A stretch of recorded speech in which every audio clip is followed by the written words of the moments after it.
FPE Film Commentary 2.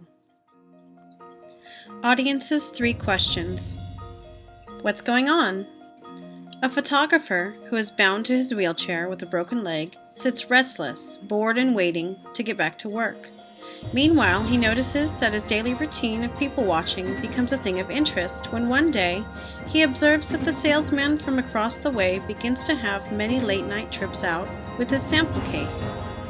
Night after night, the photographer obsessively sits hidden away in his apartment, waiting and watching the salesman carefully for something new to happen.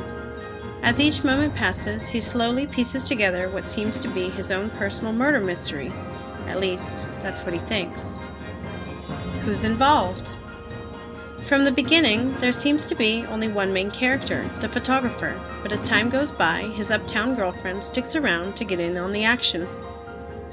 How should I feel about it?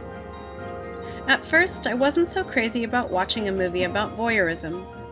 For me, the concept of watching others when they don't know it seems inappropriate and unethical, but as time went by, I found myself patiently waiting and watching the salesman from the photographer's apartment as if I were there. When the curtain came down, I was able to regain my morals and stand by my initial reaction of keeping privacy what it is, private, and I came back to reality where, in my opinion, one shouldn't feel comfortable watching someone else's life through a pair of binoculars. Story shaping. I feel like Hitchcock took a huge leap when choosing to make a film that is so personal and ethically controversial. The big picture was that of a murder mystery that was solved by a man who happened to have been bored enough to let the simple concept of people watching consume him. The most interesting part was the setting. Throughout the whole movie, the audience stayed within the confines of his apartment.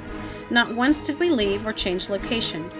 With a great lead role, a few fancy camera angles, a constant variation of lighting techniques, and random visits from interesting characters, viewers were able to stay attentive and stick with the storyline because the movie was done in such a creative way.